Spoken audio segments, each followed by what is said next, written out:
I think it was his best game as Ole Miss Rebel. If you remember, and I think you were covering this, David, his freshman year against LSU, I think he had like 21 and 9, and he was really locked in offensively.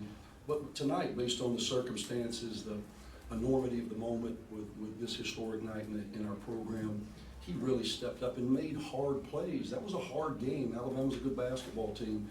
You know, they're a group that you see why they can beat Notre Dame, win at Clemson, beat Wichita State, because they're tough. Avery's done a tremendous job, and I can't say enough about Retner Wasahan. He's next to impossible to stop off the dribble. Between he and Moody, you probably saw as two as explosive a guards as you'll see in the entire league.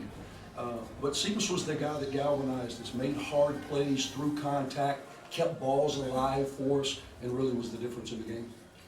Coach, what can you say about Moody? He's drawn a lot of contact, taking a big beating out there. He sort of had a warrior mentality. Yeah, you got to dribble through contact. They were hard hedging ball screens and almost trapping him, not wanting to take the ball out of his hand. And I thought early in the game we were giving into it a little bit. He was trying to do some cutesy things as opposed to just doing what he does, and that's be low and powerful. Second half did a much better job of attacking that double. With the halftime deficit, how much did you lean on Moody and Thais? I leaned on everybody, my man. I leaned on the acoustics of this building. We gave it a good test at the half. The lockers held up. The chairs are pretty sturdy. How important was it to get that first win? Coach, how important was it to open this building with a win? How deep It was everything. I mean, I've said this before, so forgive me for being redundant, but this is my 320th game. I like to say that because I can't even believe it myself. This is my 320th game, which is such an honor for me to be the head coach in the SEC in my home state for our flagship university.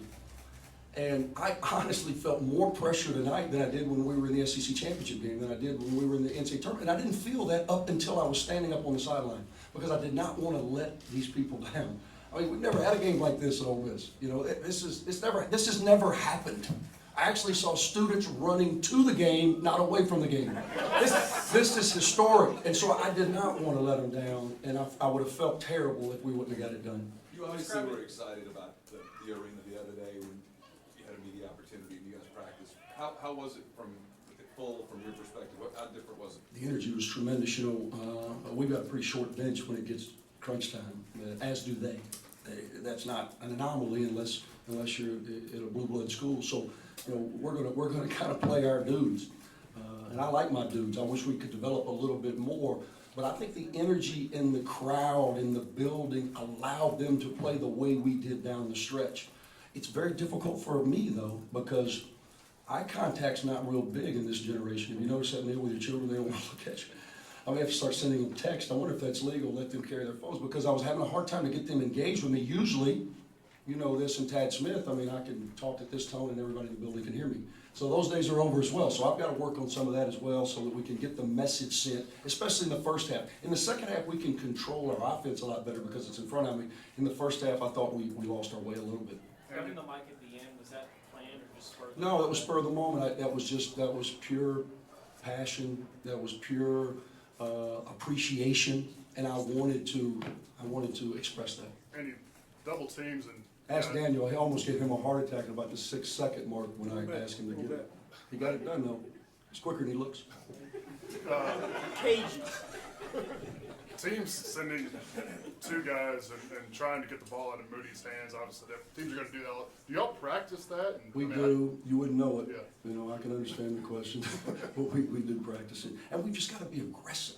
Like, you know, the one time we threw it to the middle of the floor and Moss got it and he turned and he faced and he shot it in. A lot of times we were throwing it and we weren't attacking. So I was trying to convince our guys, I mean, my math's not great, Louisville High School education. However, if they've got 2-on-1 and we can get it out of that, we can play 4-on-3, let's go. But we were catching it and then throwing it right back to allow them to reset. I thought we did a better job of that down the stretch.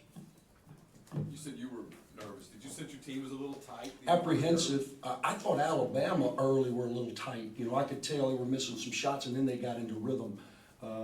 My biggest point of aggression at halftime was the fact that we make scouting report errors. I know you guys don't see them as glaringly, but trust me, I see them. And when you let Arthur Edwards, who's a catch-and-shoot guy, when you let him catch and shoot, that is on us. He's going to make them. That's what we're telling you. when you let Retno Basahan get to his right hand, and he's really good at it, it's almost like saying, hey, you gotta stop Stephen Moody from going right. Well, it sounds good, it's hard to do, and it's hard to do on quality players, and I thought we were making a lot of scouting report errors early that we did a much better job of in the second half. Andy, I know you talked about coming in the arena a couple times earlier this week in y'all practice, but was there a moment tonight where you were on the sideline and it kind of just all sunk in for you? I wish I could say it did, maybe at about the 4 or 5 second mark. I think that's when I told Daniel to get the mic because I felt like we were going to win then. But honestly, I mean, every game was a dogfight. I know that. All 320 of them have been. From my first one against North Alabama with Todd Abernathy turning it over to our opener against Mississippi Valley State. He goes down with a concussion. I can remember all of it. You want me to keep going? To our second game against Louisiana Lafayette where Brian Smith started at the point. I remember them all, and they're all hard. That's why. Trust me, I will appreciate this win once I decompose in about an hour or so. They're hard to get, and I want our guys to understand how difficult it is possession by possession. And I thought we grew up a lot. Rasheed Brooks has never been in this, made some huge plays for us. Tomas Gallo has never been to this. They don't have a lot of this at Liberty College. I don't know if you know that. No disrespect. So, I mean, there's a lot of things these guys have to learn. Dante Fitzpatrick gave us a great lift in the first half. You see some spurts. Second half, obviously I want to play with my vets. You talk about doing a better job with Edwards in the second half. Was most of that Rasheed? Looked like he was chasing around a lot. Much better, stayed attached. I gave him an ultimatum, stay attached or next bus to Ohio, that's where he's from. So he did a much better job of staying attached. I thought they made some really hard plays. I thought the game was kind of in balance, and Obasahan, his will, much like Moody's at times, his will just said, hey, I'm going to make a play, and he made 2 huge shots, that runner and then the one through contact. Those are big boy shots. Alabama likes those slow, grinded out games. Was that part of the game plan, was to speed it up and get in transition? Yeah, and I don't like where we are tempo-wise, and some of it is the fact that, again, Moody has the ball, and I think he thinks point guard, okay, you want me to set it up, yada, yada, yada. No, son, I want you to go shoot it. That's what I want you to do. I want you to get out and use your God-given gift of speed and strength and go. And he did that in the second half. You know, they made a couple of plays, and before you know it, he got it right back to the basket, gives the ball to Sebus, and Sebus was able to finish some at the rim. We have to play faster, I think. We don't have a lot of girth up front. However, we were +7 on the glass, and that was because Sebus had 16 defense.